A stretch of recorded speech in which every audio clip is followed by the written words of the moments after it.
দেশে এক ধরনের অনিশ্চয়তা এবং অস্থিতিশীলতার তৈরি হয়েছে সাম্প্রতিক সময়ে, এবং আমরা ডক্টর মোহাম্মদ ইউনূসের পদত্যাগের বিষয়টিও সে প্রেক্ষিতে আসলে আলোচনায় এসেছে। সে বিষয়ে আমরা আমাদের বিভিন্ন জায়গায় আমাদের বক্তব্য আমরা দিয়েছি। আজকে আনুষ্ঠানিকভাবে আমরা সেই বক্তব্য প্রদানের জন্যই এবং এই বর্তমান পরিস্থিতিতে করণীয় ঠিক করার জন্যই এই সংবাদ সম্মেলন। আমরা যেটা আমাদের সদস্য সচিব বললেন যে একটা গণঅভ্যুত্থানের প্রেক্ষিতে ডক্টর মোহাম্মদ ইউনূস উনি আসলে সরকারের দায়িত্ব নিয়েছিলেন, এবং এই অন্তর্বর্তী সরকার কাছ থেকে আমাদের প্রত্যাশা ছিল বা প্রত্যাশা আছে যে গণঅভ্যুত্থানের আকাঙ্ক্ষা, যেটা বিচার এবং সংস্কার এবং পরবর্তীতে মানুষের ভোটাধিকার নিশ্চিতের জন্য শান্তিপূর্ণ ক্ষমতা হস্তান্তর অর্থাৎ নির্বাচনের দিকে বাংলাদেশ যাবে। এই অন্তর্বর্তী সরকার আসলে কি শুধুই নির্বাচনকালীন সরকার, নাকি গণঅভ্যুত্থানের আকাঙ্ক্ষা বাস্তবায়নের সরকার? এইটা একটা মৌলিক বিষয়। আমরা মনে করি যে এই অন্তর্বর্তী সরকার একটা গণঅভ্যুত্থানের প্রেক্ষিতে তৈরি হয়েছে, এবং ফলে তার গণঅভ্যুত্থানের যে আকাঙ্ক্ষা, সেই আকাঙ্ক্ষা বাস্তবায়নের একটা দায়বদ্ধতা রয়েছে। শুধু নির্বাচন আয়োজন নয়, বরং জুলাই গণহত্যা সহ বিগত আমলের অপরাধসমূহ এবং তার বিচার এবং রাষ্ট্রের মৌলিক সংস্কার মধ্য দিয়েই সরকারকে নির্বাচনের দিকে আসলে যেতে হবে। তাই আমাদের প্রত্যাশা বা আমাদের আহ্বান থাকবে যে ডক্টর মোহাম্মদ ইউনূস তিনি দায়িত্বে থেকেই রাজনৈতিকভাবে সকল পক্ষের সাথে আলোচনা করে একটা সমাধানের দিকে যাবেন। আমরা মনে করি যে জুলাই ঘোষণাপত্রের যেই নির্ধারিত সময় দেওয়া হয়েছিল, সময় কিন্তু আগাচ্ছে, ফলে নির্ধারিত সময়ের মধ্যেই জুলাই ঘোষণাপত্র প্রদানের ব্যবস্থা করা উচিত, এবং বিচার, সংস্কার এবং নির্বাচন এই তিনটিরই রোডম্যাপ একসাথে প্রকাশ করা উচিত। তাহলে জনমনে এবং সকল রাজনৈতিক দলগুলোর মধ্যে এক ধরনের স্বস্তি তৈরি হবে, আস্থার জায়গা তৈরি হবে। ফলে আমাদের অন্তর্বর্তী সরকারের প্রতি আহ্বান, জুলাই ঘোষণাপত্র এবং বিচার, সংস্কার এবং নির্বাচনের রোডম্যাপ একত্রে ঘোষণা করা, এবং সব পক্ষের সাথে আলোচনা করে একটা সুষ্ঠু সমাধানের দিকে যাওয়া। পাশাপাশি রাজনৈতিক দলগুলো এবং আমাদের জনগণের প্রত্যেকেরই আসলে দায়িত্বশীল আচরণ করতে হবে।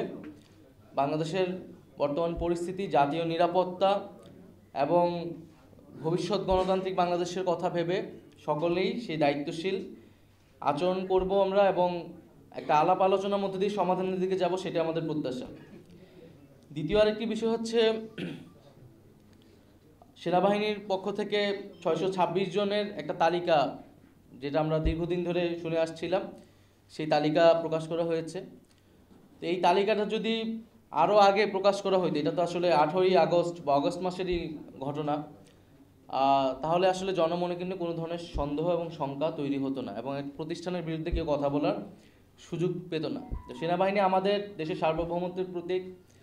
আমরা চাই যে এবং সেনাবাহিনী এই গণ অভ্যুত্থান এবং পরবর্তী সময়ে যে ভূমিকা পালন করতেছে সেটা অবশ্যই গুরুত্বপূর্ণ, কিন্তু একই সাথে আমাদের রাজনৈতিক ইতিহাসে আমরা বিভিন্ন সময় দেখেছি সেনাবাহিনীর সাথে রাজনীতির একটা সম্পর্ক কখনো কখনো তৈরি হয়।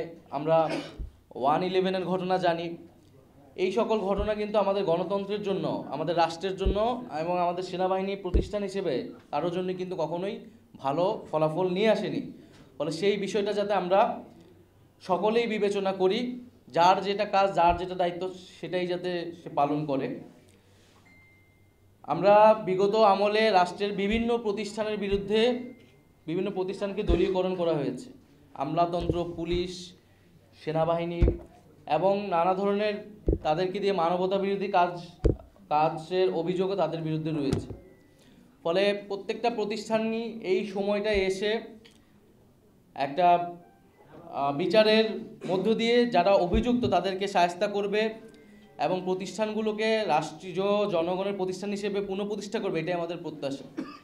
গুমের অভিযোগ যাদের বিরুদ্ধে রয়েছে, যে সকল সেনা অফিসারের বিরুদ্ধে রয়েছে, তাদের মধ্যে অনেকেই গ্রেফতার হয়নি বা তাদের অবস্থা এখন কি সে বিষয়ে আমরা কিন্তু জানি না। ফলে এই সব বিষয়গুলো সুস্পষ্ট করলে সেনাবাহিনীর প্রতিষ্ঠান হিসেবে আরও বেশি জনগণের আস্থার জায়গাটা পাবে, এবং আমরা সেই আস্থার জায়গাটাকে সেনাবাহিনীকে দেখতে চাই। এছাড়া যেই আওয়ামী আমলে নির্বাচনগুলো আদালতে গিয়ে এক ধরনের বৈধতা নেওয়ার চেষ্টা করা হচ্ছে, নির্বাচনগুলোকে বৈধতা দেওয়ার চেষ্টা করা হচ্ছে। আমরা মনে করি যে এটা একটা বিশৃঙ্খলা তৈরি করবে।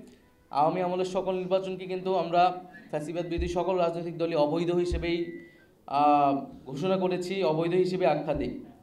ফলে সেই নির্বাচন নিয়ে বিশৃঙ্খলা তৈরি করার চেষ্টা না করে আমাদের স্থানীয় সরকার নির্বাচনের দিকে যাওয়া উচিত। স্থানীয় সরকার নির্বাচনের মাধ্যমে নাগরিক যে দুর্ভোগ সেটিও আসলে দূর হবে।